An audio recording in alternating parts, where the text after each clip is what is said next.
श्रृंखला में आगे बुलाना चाहता हूं अमेरिका से हमारे बीच उपस्थित अनूप भार्गव जी को। अनूप भार्गव जी दिल्ली आईआईटी के स्नातकोत्तर हैं, पर कंप्यूटर सलाहकार होने के साथ साथ वे हिंदी से भी हैं और उन्होंने एक बड़ा बीड़ा उठाया है एक पत्रिका निकालने का। पत्रिका का नाम है अनन्य विश्व और वह 11 देशों से एक साथ प्रकाशित हो रही है, जैसे अनन्य कनाडा, अनन्य ब्रिटेन, अनन्य सिंगापुर, इस तरह से।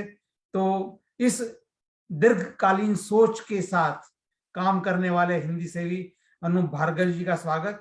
और वे दुनिया के बड़े लोकतंत्रों में शामिल अमेरिकी चुनाव और उसमें उपराष्ट्रपति पद तक पहुंचने वाली कमला हैरिस जैसी इस तरह की भागीदारी को लेकर के बात करेंगे। अनूप जी, आपका स्वागत। बहुत बहुत धन्यवाद धर्मपाल जी। सबसे पहले तो मैं चाणक्य वार्ता के आयोजकों को धन्यवाद देना चाहता हूं। धन्यवाद हंसराज कॉलेज, बुंदेलखंड विश्वविद्यालय, जिन्होंने इस महत्वपूर्ण विषय पर इस वार्ता को आयोजित किया और मुझे ये अवसर दिया। मैं सीधे सीधे अपनी बात पर आता हूं। मैं अमेरिका में रहता हूं और मुझे यहाँ पर लगभग, अब थोड़ा गिनना पड़ता है, करीब 40 बरस हो गए हैं मुझे। मैं, जैसा धर्मपाल जी ने बताया, आईआईटी से पढ़ने के बाद लगभग सीधा ही यहाँ पर 1983 में मैं यहाँ पे आ गया था। करीब 40 बरस यहाँ पे हुए हैं।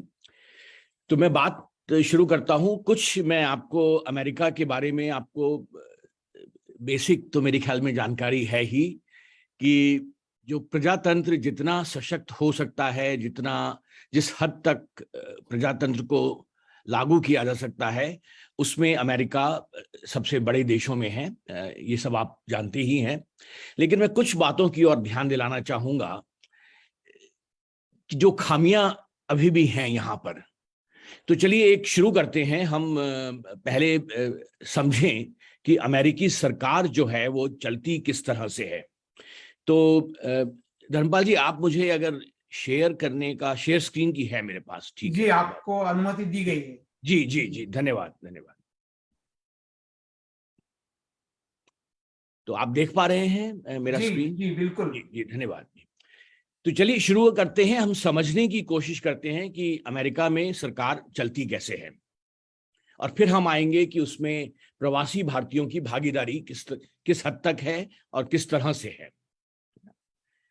तो सबसे पहले हम कोशिश करते हैं, देखिए कि अमेरिका का संविधान क्या है। तो आपको वैसे आश्चर्य होगा कि अमेरिका का जो संविधान है वो सबसे संक्षिप्त संविधानों में से है। इसमें कुल मिला के सिर्फ 4000 शब्द हैं।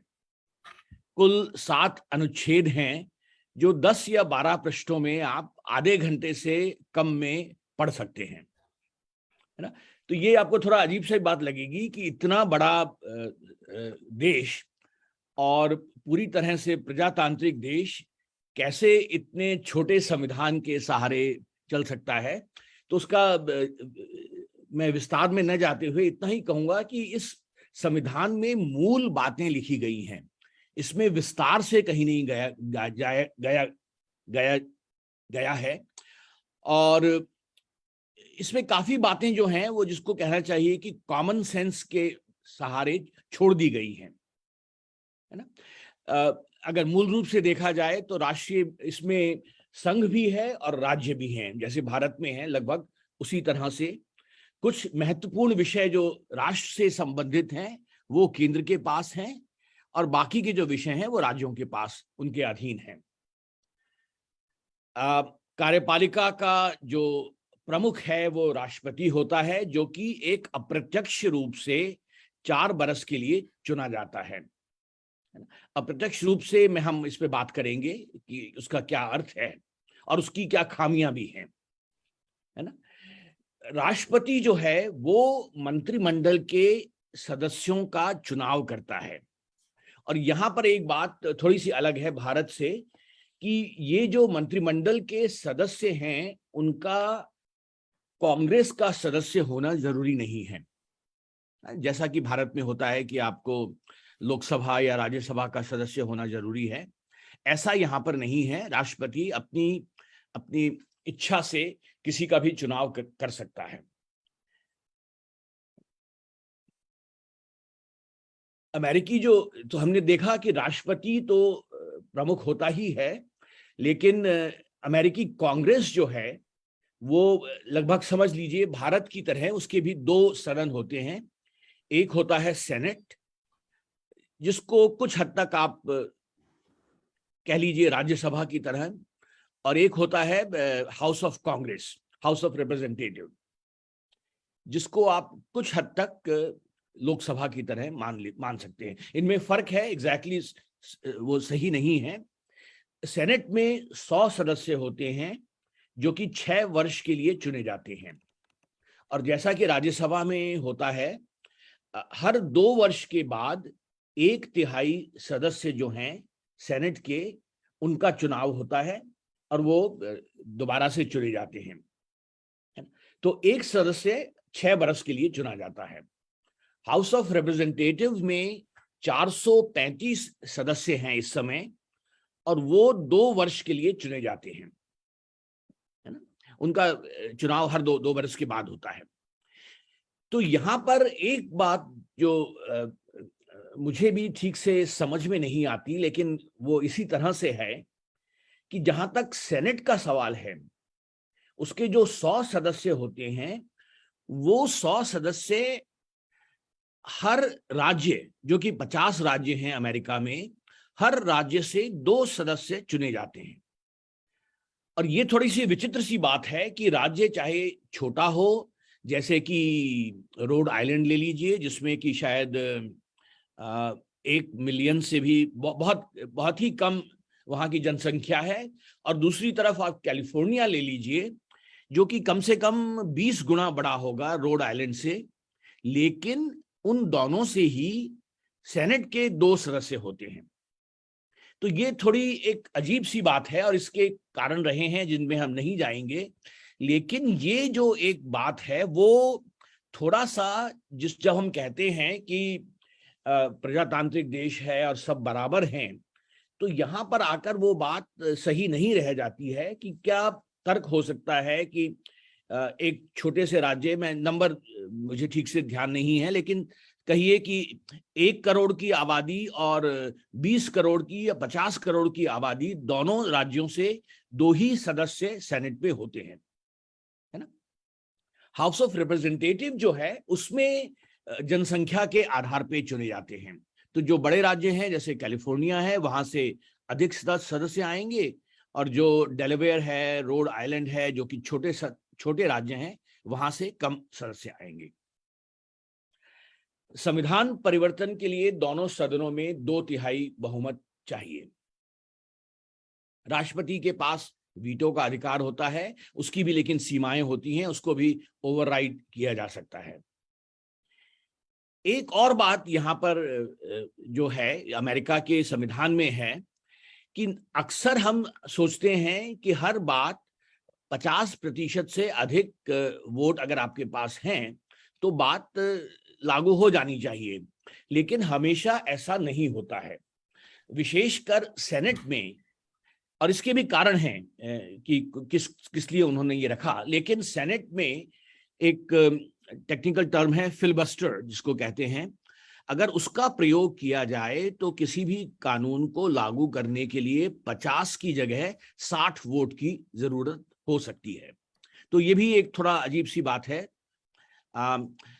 सेनेट में सेनेट के जो अध्यक्ष होते हैं वो लगभग आप समझ लीजिए कि जैसे राज्यसभा में होता है, उपराष्ट्रपति जो हैं वो उसकी अध्यक्षता करते हैं।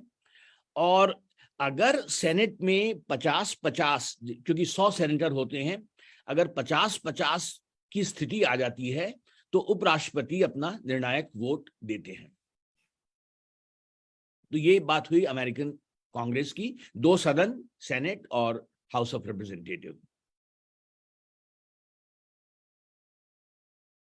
अब हम आते हैं, जो मैंने कहा कि पूर्णतः प्रजातांत्रिक है, सब कुछ है, लेकिन फिर भी कुछ सिस्टम कुछ इस तरह का है कि वो 1 वोट वन पर्सन का एक तरह से उल्लंघन करता है, और वो ये है कि राष्ट्रपति का चुनाव भी बहुत थोड़ा जटिल इसका प्रोसेस है, लेकिन संक्षेप में अगर कहें तो उसके लिए वोट तो सब करते हैं, राष्ट्रपति के लिए उम्मीदवार होते हैं और आप राष्ट्रपति के लिए ही वोट करते हैं, है ना, कि आपको जो बाइडेन पसंद है या आपको डोनाल्ड ट्रंप पसंद है, आप सीधे सीधे उनके लिए वोट करते हैं।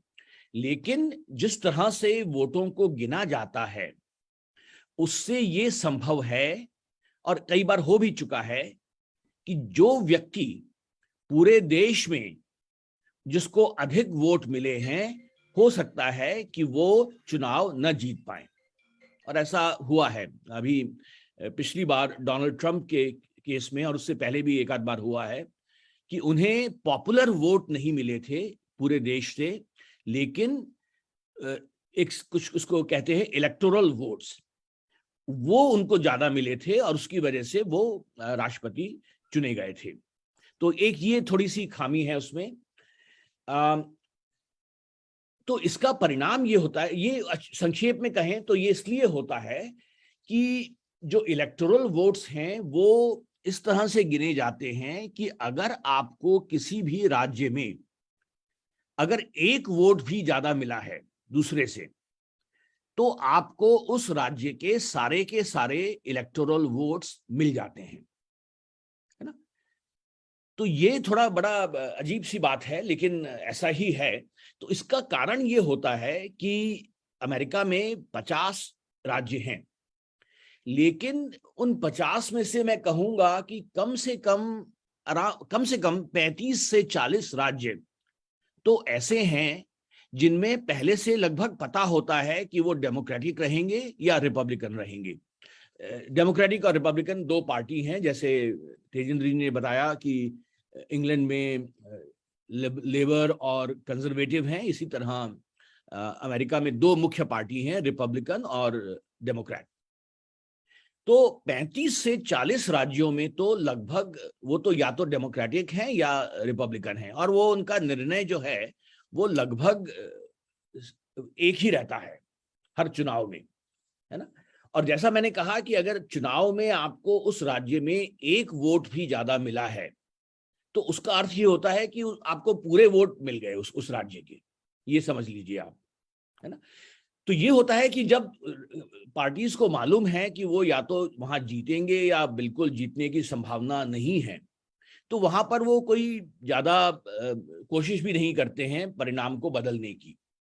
और इसका परिणाम ये होता है कि कुल मिलाकर 50 में से 8 या 10 राज्य जो हैं, जो कि दोनों तरफ जा सकते हैं, तो चुनाव की सारी प्रक्रिया, सारे जो एफर्ट्स हैं वो उन्हीं राज्यों पर केंद्रित रहते हैं। और लगभग हर चुनाव में वही 8-10 राज्य ये निर्णय करते हैं कि राष्ट्रपति रिपब्लिकन होगा या डेमोक्रेट होगा, है ना। तो ये थोड़ा एक अजीब सी बात है, और इस पे हम लोग बहुत लंबी चर्चा हो सकती है। दूसरी बात, जैसे मैंने पहले कहा कि सेनेट में फिलिबस्टर का प्रावधान है, जिसमें कि आपको 100 में से 60 वोट जरूरी हो जाते हैं कुछ कानूनों को लागू करने के लिए। तो ये संक्षेप में अमेरिकन चुनाव की पद्धति है। अब हम थोड़ा सा बात करेंगे कि जो भारतीय मूल के लोग हैं वो कितना इसमें उनका योगदान रहता है और वो किस तरह से बात करते हैं। तो मैं इसको बंद करता हूं। धर्मपाल जी, मेरे पास अभी कितना समय है, मैं उसी हिसाब से करना चाहूंगा। आप 5 मिनट 6 मिनट? जी, मैं 5-6 मिनट में मैं करता हूं जी।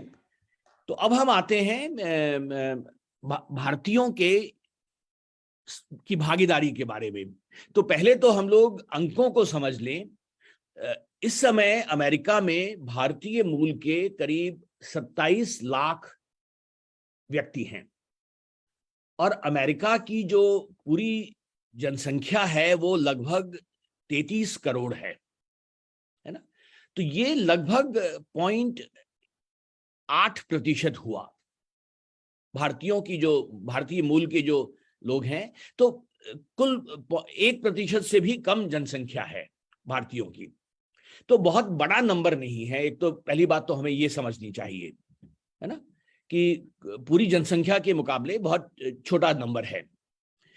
और अगर उसको देखा जाए, लेकिन अगर वैसे दूसरी तरीके से देखा जाए तो भारतीय जो हैं वो पूरे जो इमिग्रेंट्स हैं अमेरिका में अलग अलग देशों से, उनका करीब 6% लोग हैं, है ना। और ये जो 6% है वो सिर्फ मैक्सिको से कम है।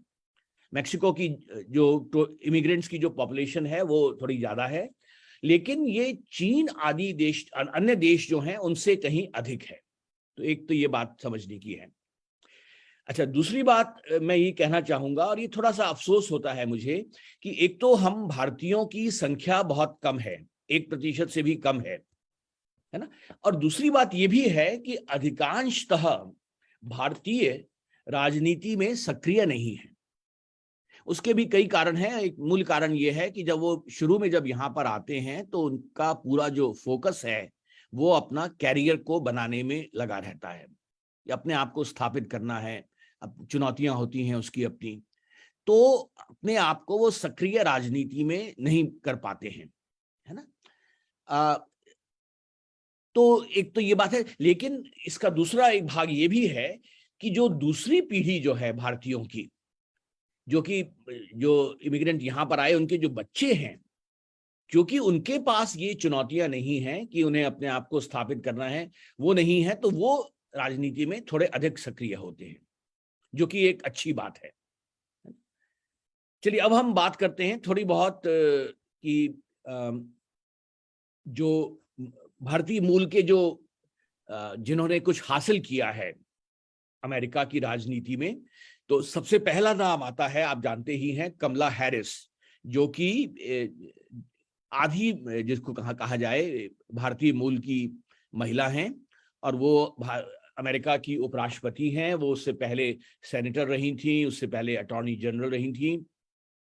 दूसरा व्यक्ति जो ध्यान में आते हैं, जो कि गवर्नर, मैंने बताना भूल गया मैं आपको, लेकिन हर राज्य का एक गवर्नर होता है, जिसको आप करीब करीब मान लीजिए कि मुख्यमंत्री के बराबर होता है। जैसा कि भारत में मुख्यमंत्री होते हैं राज्य के, यहाँ पर गवर्नर होते हैं। तो वहां पे गवर्नर्स में अगर भारतीयों को देखा जाए तो दो नाम आते हैं उसमें।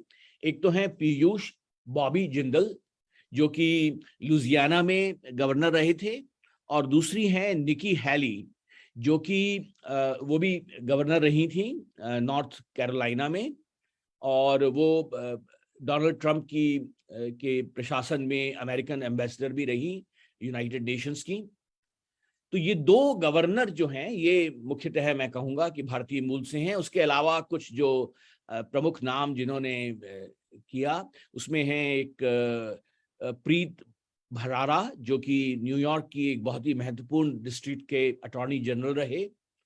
और फिर हम आते हैं जो कांग्रेस की, जैसे मैंने बात की, उसमें भारतीय मूल के कुछ लोगों ने, कुछ दो सदस्य अभी भी हैं और कुछ पहले भी रहे।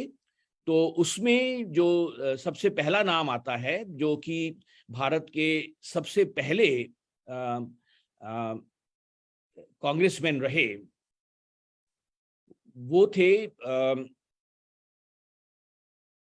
मिस्टर सॉन्ड, उनका नाम था, सिख, हाँ, दिलीप सिंह सॉन्ड। वो कैलिफोर्निया में सबसे पहले कांग्रेस मैन थे भारतीय मूल के। 1973 में उनका निधन हुआ। और अभी जो वर्तमान समय में दो भारतीय मूल के कांग्रेसमैन हैं, रोहित खन्ना, रो खन्ना जिनको बोलते हैं, वो कैलिफोर्निया से हैं, और एक राजा कृष्णमूर्ति हैं, वो भी इस समय कांग्रेसमैन हैं। अभी तक जहां तक मेरी जानकारी है, भारतीय मूल का कोई सेनेटर, जो मैंने नाम लिए कमला हैरिस को अगर छोड़ दें तो, और कोई ऐसा कोई भारतीय सेनेटर नहीं हुआ है जहां तक मेरी जानकारी है। तो ये भारतीय मूल के लोगों का उपलब्धियां हैं।